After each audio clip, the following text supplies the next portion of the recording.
Okay, so that's in previous slide you know that the mean square displacement can be a indicator, right? We want to um, show you whether it can be a good indicator to describe the diffusion phenomena and also link with the atomic jumping process, right? So we start from whether it can uh, well describe the diffusion phenomena. But first of all, you need to know how to write down the mean square displacement in your materials, right? So what we have here is we have a ball-like structure, and it has a point diffusion source. It's a point source at the center. And when the diffusion happens, that means when diffusion happens after time tau, then we can observe the this diffusing atoms spread out in this ball-like structure is a sphere. So, and the capital R is the distance between the atom to the center, the diffusing atom to the center, and di is a shear, is a spherically shear of um, this ball-like structure. So in these situations, can you write down the mean square displacement? So don't forget what's the definition for mean square displacement is mean, right? So you take the average of the total number of the diffusing atoms, and the up portion will be the square, mean square part, right? So you summation all the capital R together from I equals to 1 to NC. Then you got the upper portion, right? So in order to, but the I means the R1, R2, R3. So you got R1, R2, R3, and so on. You got that to RC, NC, right? So in order to simplify these calculations, I give you examples here. If instead of we have NC numbers of particle, we only have only have R1, 1, 2, 3. We only have 3 particles, and the distance between the uh, number number 1 to center is R1, and number 2 to the center is R2, and distance of number 3 to the center is R3. So in order to calculate the mean square displacement, we have 1, 2, 3. We have 3 total number of 3 particles, and the upper portion will be R1 squared, and we have 1 particles at R1. And R2 squared, we only have 1 particle at R2. And R3 squared, we only have 1 particle at R3. So this is how we get the mean square displacement. But in some case, probably you have 2 atoms at R1. So you need to, if we have 4 particles, so probably it's 2 atoms at R2. So you got 2 here and plus 1 here, right? So the how many atoms at R1 depending on the concentration distribution inside this sphere, right? So how to formulate this one? We talk about the total numbers of particles be easier, so you use this is a sphere, so 3-dimensional ball. So you use the concentration profile of diffusing atom as a function of R, and at time tau, and you use a 4 pi r squared dr. This is you can an integral with r from 0 to infinity. Infinity actually you can just integral with to the diameter of this ball, but some people would directly integral from 0 to infinity, integral through whole space, and you can get a total number of particles. That is okay. no matter if you integral from 0 to the radius of this ball or from 0 to infinity, both are okay to have a total number of particles. And the upper portion will be, you got the r squared, right? But you don't know how many atoms at r1. So don't forget it's integral with r and also from 0 to infinity. So you don't know, for example, r1, how many atoms at r1. So you need to have a concentration profile. Will be a concentration times 4 pi r squared dr. Based on this, you know how many atoms at R1, and plus how many atoms at R2. So I will call this is a weighting and this is a value. Weighting means how many atoms at specific R1 and R2 and R3. So now you know that this one, right? So in order to get the mean square displacement in your material systems, first of all, you need to know the concentration profile as a function of location at time tau, right? So you did learn how to formulate the concentration profile as a function of location at specific time tau, right? That will depending on different diffusion case. If it is a three-dimensional diffusion case, then we can directly write down the concentration profile can be shown here, right? And so based on this, we just directly substitute this concentration term here. So what? And we consider this as a constant. So what we have is we integral with dr. So r is our parameters. So we got the r squared times exponential minus r squared, right? And this r squared, so you got r to 4, and exponential is to minus r squared. So take a look on these equations. We know it belongs to this one, right? X, you add r to 4 exponential. So this value is at the upper portion. And for the bottom one, what you have is you got r squared times the exponential minus r squared. So it's this value, right? So we use this divided by this. So we get this 3 divided by 2a. And a here equals to 1 divided by 40 tau, so we got 60 tau.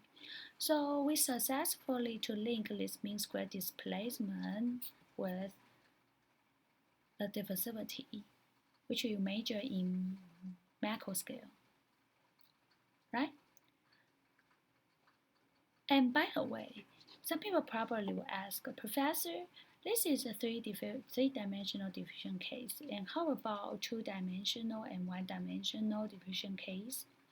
Let's move to the one-dimensional diffusion case. For example, is we have a narrow tube, and we have a point source deposit on our narrow tube, and this point source is going to diffuse along this narrow tube. We call this as a one-dimensional diffusion case. And in order to formulate this concentration profile can show here, right? And the difference with this one will be, this is a 3/2, this is 1/2. So for this one, we know the concentration profile, and above, this is one-dimensional, so you directly integral with the r, right? So we just substitute this here, and you times the r squared. So we have r squared times exponential minus r squared times exponential. So it will be this value, right? So the upper portion will be this value, and the bottom portion only have exponential term. So we have exponential term here, we have exponential term here. So you use this divided by this, so we will get the 2d tau here. But how about the two-dimensional case? Two-dimensional case, we know the difference 2 divided by 2, so we got 1 here. And you also need to integral with dA, right? And dA can express 2 pi r dr. So we substitute this here. So you got R squared R, so you got R to 3. R to 3 and explanation, so you got the upper portion equals to here, and the bottom portion would be R times explanation would be this one. This divided by this, so you got 40 tau. So for one dimensional, you got 2D tau, two-dimensional diffusion case. For 4D tau and three-dimensional case is 60 tau. Is 2, 4, 6. It's quite easy to remember, right? And just a reminder, what type of example belongs to two-dimensional diffusion case? For example, like if you have a narrative and you put into the three-dimensional matrix, then that will be belongs to the two-dimensional diffusion case, right? Okay, so now we successfully to link a mean square displacement with the diffusivity. So next will be what? We try to link the mean square displacement with the atomic jumping process, right? Then what? Then we will say this mean square displacement is a good indicator to both describe the diffusion in macro scale and also the atomic jumping process. So before we move to atomic jumping process, I want to move to the detailed deviation. We want to show you jump to the results, then you know what we're dealing with. Okay. So the idea here is we use the spreading from the point source. We get the mean square displacement equals to 60 tau, right? 60 tau. And we are going to use the probability point of view. Then under that situation, we are going to get the mean square displacement equals to gamma is total jump rate times time tau and mean square jump distance. And because this equals to this, so you can, this 60 tau equals to this value. So finally, we'll get the diffusivity measured in macro scale is equals to total jump rate. It's a gamma instead of gamma prime. This is a total jump rate. The total jump is a jump rate. Consider total possible jump directions times the mean square jump distance and divided by 6. So this is what we get. So here we will have some idea about we successfully to link the diffusivity, which is a macro scale material property, with micro scale material property, which included as an atomic jump rate and also the mean square jump distance. Okay. So let's move back to show you how to link the mean square displacement with atomic jumping process by using a probability approach. So let's move back to here. In order to also we want to try to link a mean square displacement with atomic jumping process, right? So the other approach, instead of this diffusion from the point source, well, we also can use the other approach. We call it a probability approach. We can write it down. The bottom part is the probability to find the diffusing atoms. So we use the probability integral through whole space. So we can get the bottom part. And the upper portion also, we use the R squared to times the probability at specific R and integral through whole space. So we also, in this case, we also can get the mean square displacement.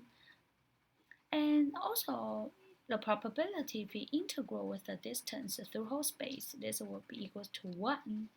So let's focus on this one. As long as I get the probability as a function of R and tau, then we can substitute this term, then we can get the mean square displacement, right? So the next following slide, we're going to show you how to get the probability, radial probability. So the The model here we choose is a one-dimensional model. And this is the atom we have. So, but before we move forward, so some people are probably curious about, Professor, why you use a one-dimensional model to calculate or to estimate the probability. Why? But in previous slide, actually you introduced one-dimensional, two-dimensional, three-dimensional. If we talk about three-dimensional, the probability term should use the three-dimensional as well. But the real reason here is for only one-dimensional, the probability is very complicated. It's very difficult to calculate this one for one-dimensional case. So for probability part, we only use the one-dimensional way to get the probability. Okay, so what we have a row of atoms here, and now our targeting atom is located at x equals to 0, and we want to monitor it jump to this location at x equals to n. So now we consider from the probability point of view, the atoms either, if we want to jump to here, so either make a forward jump or backward jump for this atom, right? So we assume if the atom make a forward jump, the probability we call a PR, and if these atoms make a backward jump, the probability we call it a PL, and the atoms either move forward or backward, so the probability of PR plus PL equals to 1. And as you know, when diffusion happens, so after time tau, and these atoms already make a total jumps n tau, and n tau can be simply separated into nr, means make a nr times forward jump, and nl times backward jump. So based on this, you know nr plus nl equals to n tau is a total jump number, right? And if our targeting is located at x equals to n, so for sure nr minus nl will be equals to n. So here, in order to convince you, so I give you an example here. If these atoms make 10 times of forward jump and 1 times of backward jump, so nr equals to 10, nl equals to 1, so the total jump will be equals to 11. And this atom make a 10 times jump, 1, 2, 3, 4, 5, 6, 7, 8, 9, 10, and make a 1 left backward jump, so it will arrive n equals to 9, right? And also 10 minus 1 equals to 9. So how many combinations of backward jump and forward jumps to allow this atom jump from x equals to 0 to x equals to 9 can be like this? Or the atom can make a 1 forward jump and backward jump and 8 forward jump to arrive here, right? So the total combination is factorial of 11 divided by factorial of 10 divided and factorial of 1. So backward to, if what we have is n tau, so the total number of combination will be n factorial of n tau divided by factorial of nr and factorial of nl. And we substitute nr and nl with n tau and n by just add these two equations together. So you got the nr equals to this plus this divided by 2. And if you use this equation to minus this equation, or use this equation to minus this equation, then you got the nl is equals to n tau minus n divided by 2. So you got the total numbers of combinations of nr and NR and NR and NL. But regarding to the probability, you need the total combinations, numbers, and also times the probability, right? So here is PR to NR and PL to NL. So if the probability is half 1/2, then depending on how many the numbers of NR and PL times the numbers of NL, of backward jumps, the numbers of forward jumps.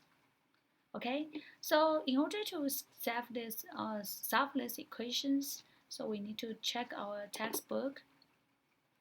You log for all these equations, then you will get these results. So here we know the probability is proportion to exponential to this term. So we already write down the expression of probability, but don't forget our target is to link the probability, express this as a small r and something is related to atomic jumping process. So here we know the n tau is the total number of jumps, right? And n, what's the n? Can express like n can express like the capital R displacement along one dimensional equals to n times mean square jump distance, square root of mean square jump distance. You have square here, you take the square root of it, you got the average of jump distance, right? So, and you times the n, so is the capital R. So here we use the capital R square. We square this equation, so we got the R square divided by small r square, mean square jump distance, you got the n square. So substitute here. And this is a proportional relationship. In order to get the constant here, so we need to use one boundary conditions. Or here, n tau you can substitute with gamma times tau is the total jump rate times the time. So we apply a boundary condition. So if we integral whole space from negative infinity to infinity, then you can get equals to 1. The probability will equals to 1. So you can, based on this, you can get the constant here. So we successfully to get the probability as a function of R and n tau. So we take this back to equation here. So after calculations, we got the mean square displacement equals to n tau mean square jump distance. And the n tau can substitute with total jump rate times time, diffusion time tau. Okay, so based on this, we get, as I mentioned before, the diffusivity of the material can be equals to the total jump rate of these atoms and times the mean square jump distance divided by 6.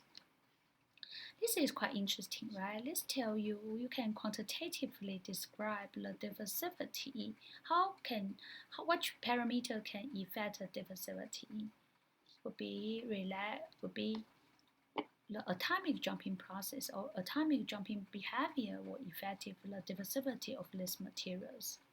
That will include the atomic diffusion mechanism.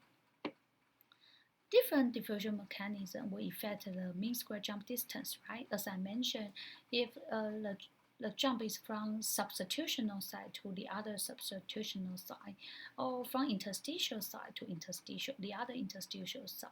So different atomic diffusion mechanism will affect the mean square jump distance, and also the energy barrier will be different, so gamma will be different.